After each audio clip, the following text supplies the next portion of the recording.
जो 10 लाख लीटर दूध आज हम इकट्ठा कर रहे हैं वो लगभग 20 लाख लीटर तक हम पहुंचाने का काम करेंगे। ये अनुबंध 5 साल तक का होगा।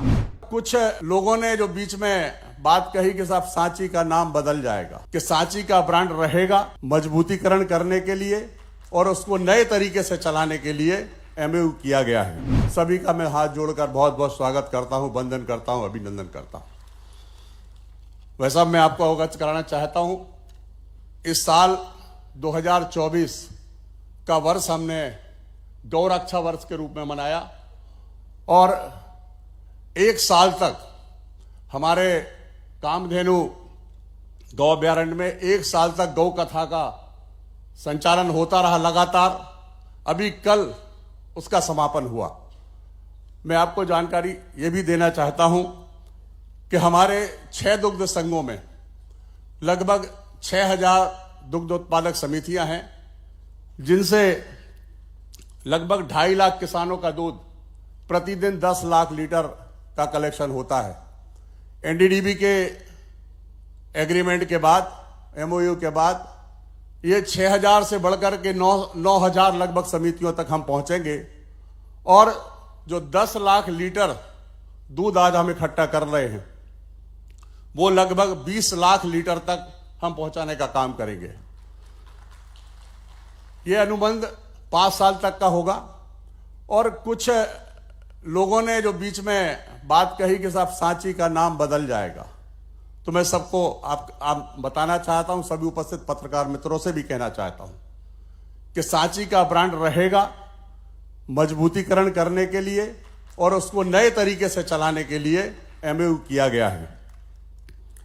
साथ ही यहां जो कई बार बड़ी गलतफहमियां फैलाई गई कि स्टाफ को बदला जाएगा, ये किया जाएगा, वो सारी की सारी बातें नहीं होंगी। स्टाफ वही रहेगा, सब कुछ वही होगा और मैं बहुत अधिक समय नहीं लेना चाहता, परंतु मैं इतना जरूर कहना चाहता हूं, इस अनुबंध से इस प्रदेश में दुग्ध क्रांति तो आएगी ही, साथ ही किसान की आय और आज की तारीख में अगर जो हमारे यशस्वी प्रधानमंत्री जी का सपना है कि किसान की आय दुगनी करना, तो मुझे लगता है कि किसान एग्रीकल्चर प्रोड्यूस तो हम बहुत अधिकतम मात्रा में उत्पादित कर रहे हैं, लेकिन उसमें यदि हम दुग्ध उत्पादन जोड़ देंगे तो निश्चित रूप से किसान की आय दुगनी होने में कोई दिक्कत नहीं आएगी। इस एमओयू से वो काम सरलता से और सफलता के साथ पूर्ण हो सकेगा। भाई साहब, एक निवेदन करना चाहता हूं, भाई हमारे यशस्वी मुख्यमंत्री जी के नेतृत्व में एक बहुत बड़ा फैसला लिया गया और हमारे कैबिनेट के सभी सदस्यगणों ने उसमें भरपूर तरीके से समर्थन किया। उसका मैं आपको सिर्फ 2 लाइन करके आपको बताना चाहता हूं कि अभी एक फैसला लिया गया कि जैसे एमओयू जब हमारा हो रहा है तो दुग्ध उत्पादन के लिए गाय और भैंस हम खरीदने के लिए हमने 25 की एक यूनिट बनाई है, जिसमें 25 गाय और 25 भैंस या 25 भैंस हम ले सकेंगे। उसकी यूनिट कास्ट लगभग 42 लाख रुपए होगी और जो एक किसान लगभग अधिकतम 8 यूनिट यानी 200 गाय या 200 भैंस तक खरीद सकेगा और उसका जो उत्पादन होगा वो हमारे सांची के साथ उसको कलेक्शन करके और हम उसको मार्केट कर सकेंगे। एक और जो मध्य प्रदेश की सबसे बड़ी समस्या आज थी, मतलब ये है सड़क पर गौ माता, उसके मतलब उस गौ माता सड़क पर ना दिखे, उसके लिए स्वावलंबी गौशालाओं का निर्माण करने का निर्णय भी कैबिनेट ने लिया है।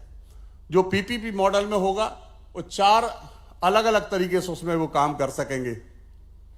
उसमें सीएनजी बनाकर भी काम कर सकेंगे, उसमें दुग्ध उत्पादन भी करेंगे, खाद बनाएंगे, जो जैविक खाद की हम बात करते हैं सबसे बड़ी बात वो होगी और उससे भी महत्वपूर्ण बात इसके अंदर होगी जो ब्रीड इंप्रूवमेंट की बात होगी। नस्ल सुधार का काम, हम देसी नस्ल सुधार का काम करेंगे। ये सारे के सारे काम होंगे। इस अवसर पर मैं आपका एक बार फिर से इस मध्य प्रदेश की धरा पर बहुत बहुत स्वागत करता हूं, वंदन करता हूं, अभिनंदन करता हूं। धन्यवाद। जय हिंद, जय भारत।